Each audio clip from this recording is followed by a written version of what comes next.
बोलो जी गुरुदास जी महाराज की जय। बोलो जी गुरु करतादास जी महाराज की जय। बोलो जी गुरु रामदास जी महाराज की जय। बाबा साहब डॉक्टर भीमराव अम्बेडकर ज्योति ज्योति रहे। साथ समझ देखिए कि एक पुस्तक है ये कि बाबा साहब की कहानी और काशी राम की जुबानी। लेखक है इसमें नरेश कवि जो है नरेश कुमार भट्ट, इन्होंने ये पुस्तक तैयार की पाखंडवाद के खिलाफ। जो आज मनुवाद ने पाखंड फैलाया हुआ है और उसके बारे में संविधान का निर्माता है बाबा साहब डॉक्टर भीमराव अम्बेडकर जी, जिन्होंने अपने संघर्ष के अंदर अपने जीवन के अंदर इतना बड़ा तूफानी संघर्ष किया जिसमें जन्म से लेकर और मरण तक, यानी जन्म से लेकर मरण तक आज हम जीते हैं केवल अपने लिए। बस अपना काम लग गया, जो सरकारी काम मिल गया तो ड्यूटी पर चले गए, अपने भाई से नहीं मतलब, पड़ोसी से नहीं मतलब, बस हम वहीं तक सीमित हो गए। परंतु उन्होंने जन्म से लेकर मरण तक मनुवादी स्वर्ण जो मनुवादी थे उनकी जुबान के सामने सामाजिक, शैक्षणिक, राजनीतिक उत्थान एवं सम्मान के लिए लड़ते रहे। यानी कि बाबा साहब उनके लिए अपने जो समाज था उनके हक दिलाने के लिए लड़ते रहे, जैसे आज हम आपके ज़मीन दिलाने के लिए लड़ रहे हैं। और यहाँ तक है कि गांधी के आमरण अनशन पर भी बाबा साहब को मरने के लिए भारत के चारों ओर से धमकी आने लगी थी कि महात्मा गांधी कह रहे थे कि मैं मरूंगा जो इन लोगों को हक दिया गया। अब बताओ इनके उनके हक वो देने नहीं दे रहे थे। और परंतु ये जो ब्राह्मणवाद का चक्र है ये चल रहा था, पर बाबा साहब घबराए नहीं। वो शेर की तरह जो है दहाड़ते रहे। सचमुच दलितों और पिछड़े वर्ग के लोगों को कभी भी अपने सच्चे मार्ग को भुला नहीं सकते थे। सदियों से ब्राह्मणवाद अपनी बुद्धि के बल बुत्ते से देश की जनता को गुमराह करके सिंहासन पर बैठा, आज भी बैठा है। हम वो कहते हैं कि छुआछूत खत्म है, परंतु नहीं, छुआछूत कहाँ खत्म है। छुआछूत क्योंकि क्यों है साथ हमें। तो सदियों से ब्राह्मणवाद अपनी बुद्धि के बल पर जनता को गुमराह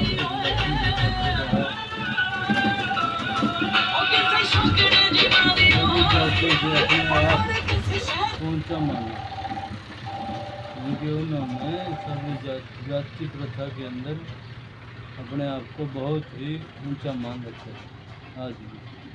और क्षत्रिय वैश्य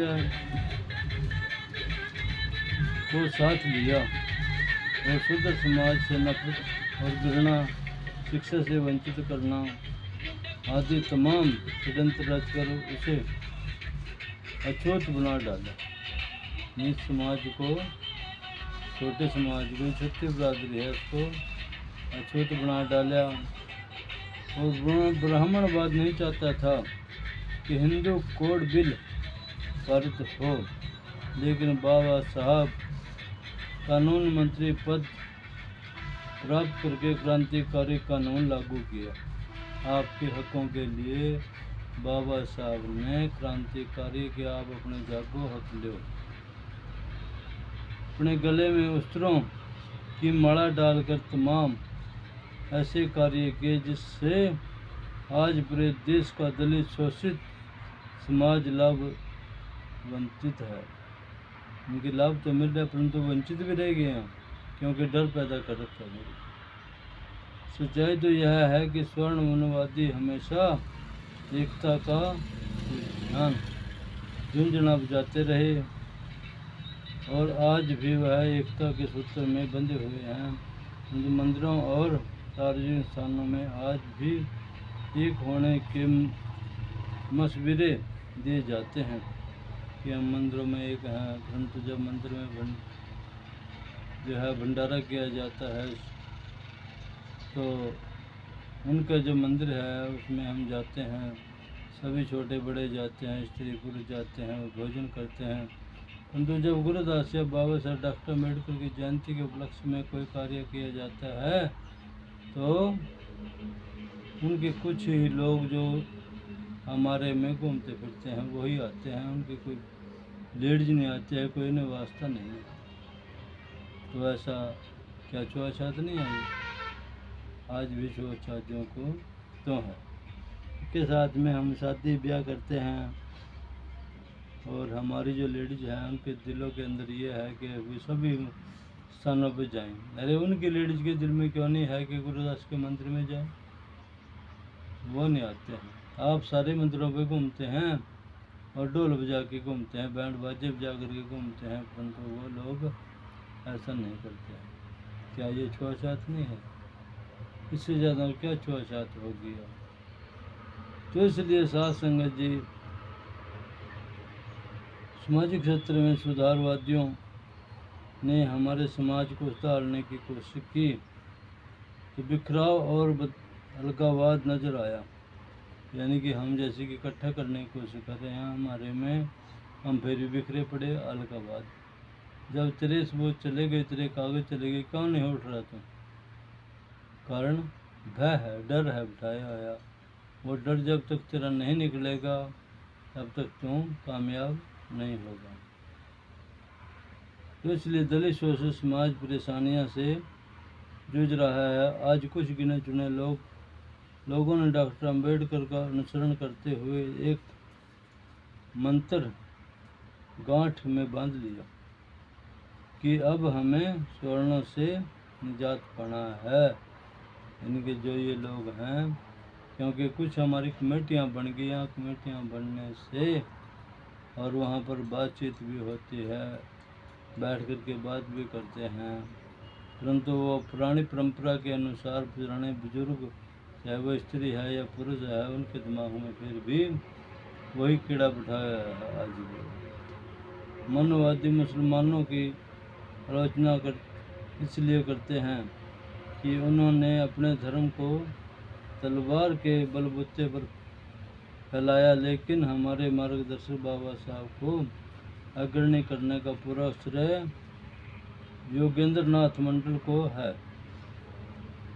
मार्गदाता बाबा साहेब कई वर्षों से उत्पीड़ित दोस्तों के जीवन में नया प्रकाश फैलाने के लिए जूझते रहे, परंतु योगेंद्र नाथ मंडल जिन्होंने पश्चिम बंगाल में खुला सीट से इस्तीफा देकर बाबा साहब को लड़ाया था और उन्होंने कट्टरता और समता शांति परंपराओं से सख्त प्रहार किया।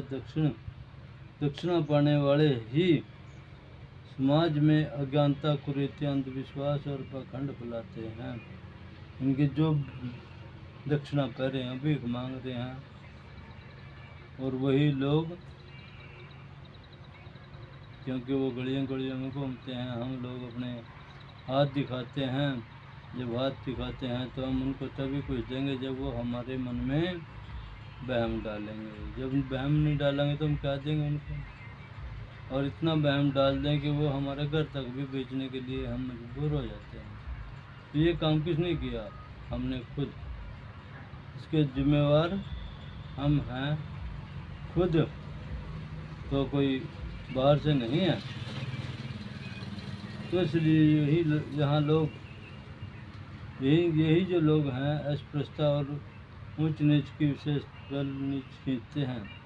सीखते हैं और इन निचले लोगों ने ही कारण देश का पतन हुआ है और गुलामी आई है। इन लोगों के कारण ही हमारे ऊपर गुलामी आई और हम गुलाम के गुलाम ही रह गए हैं। और क्या कहा कि तुम्हारा यहाँ कुछ नहीं है, तुमने सिर्फ मजदूरी करनी, रोटी खानी।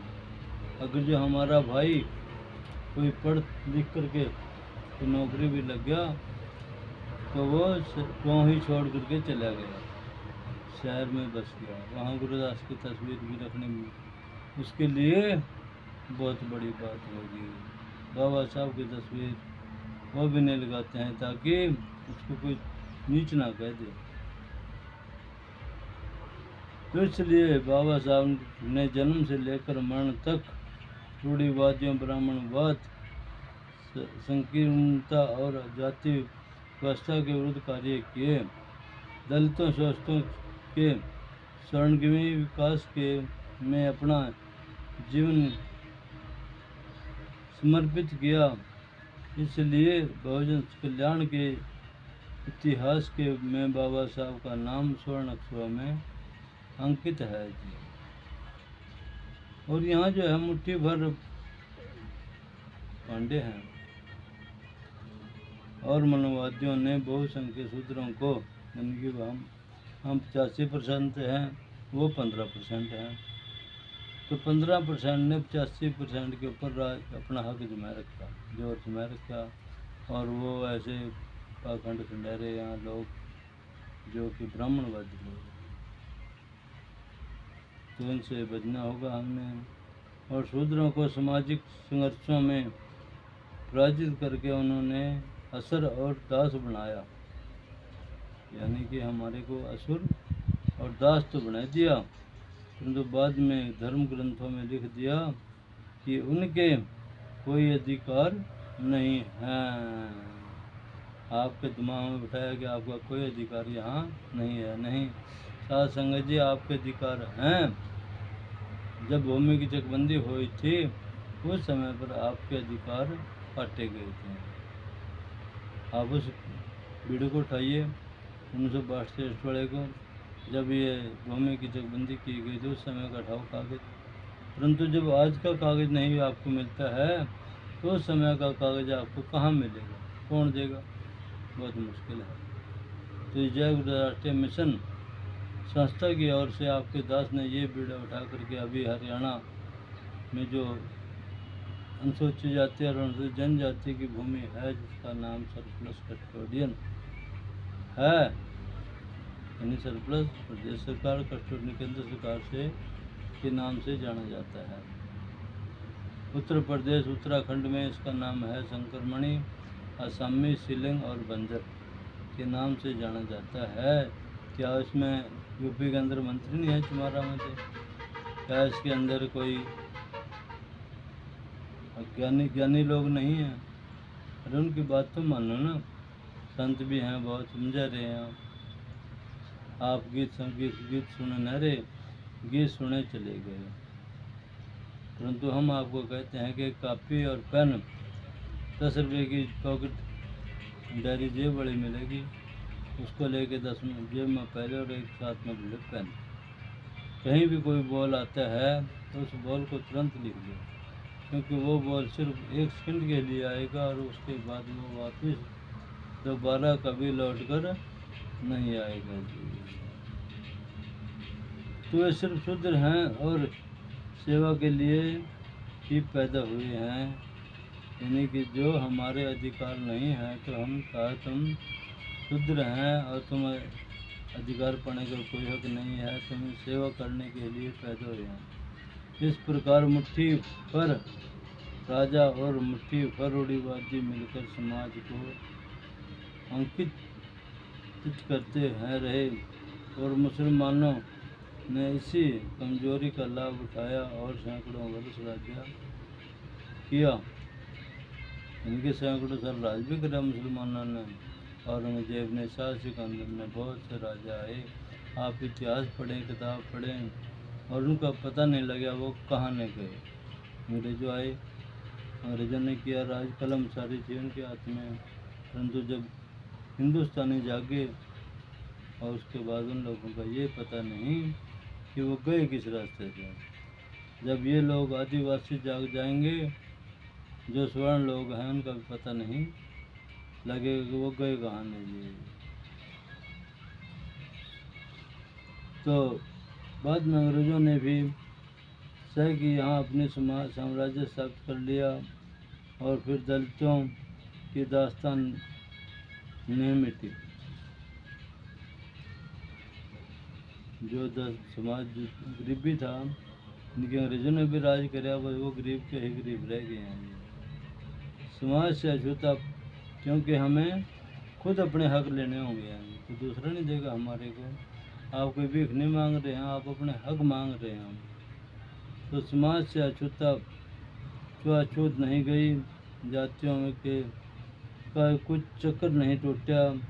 यही कारण है विशाल देश सदियों से दास्तां की जंजीरों में जकड़ रहा है और जातीय स्वप्न ने इसे कमज़ोर बनाया है। और बाबा साहब के विचारों में जितनी दृढ़ता थी उतनी ही निर्मल उनका चरित्र था। वे निष्कलंक और पवित्र थे।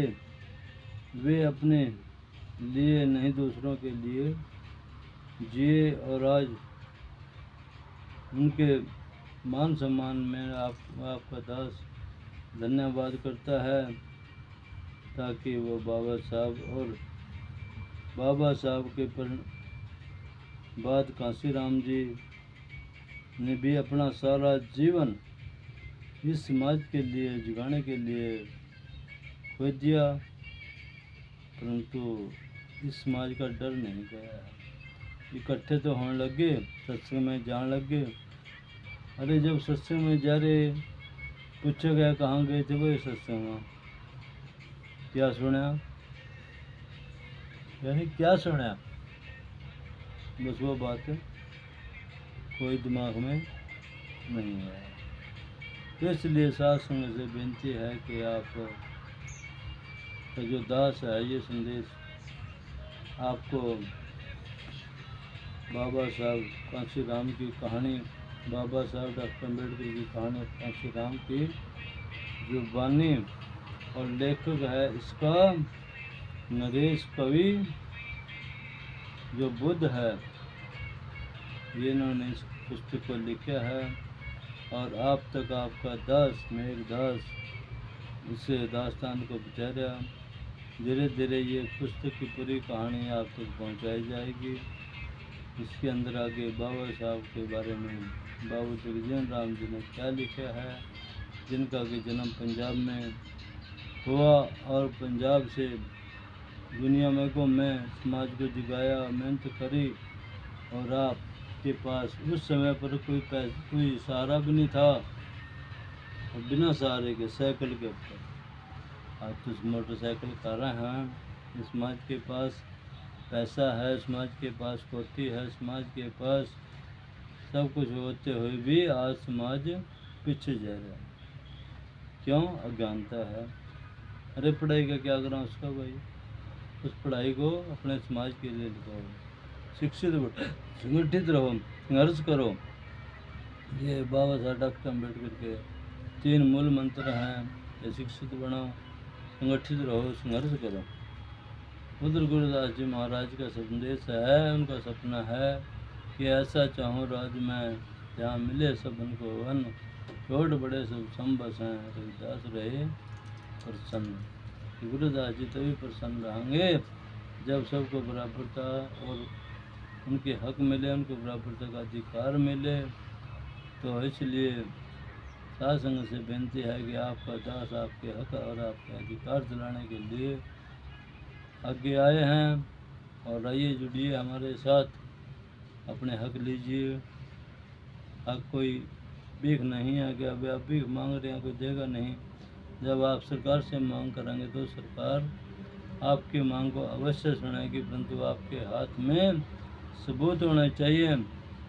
सबूत आपके हम दे रहे हैं, यानी कि सबूत आपके हम दे रहे, और आप हमारे साथ जुड़िए, आपके सबूत, और ताकि आप सरकार से अपनी मांग कर सकें जी।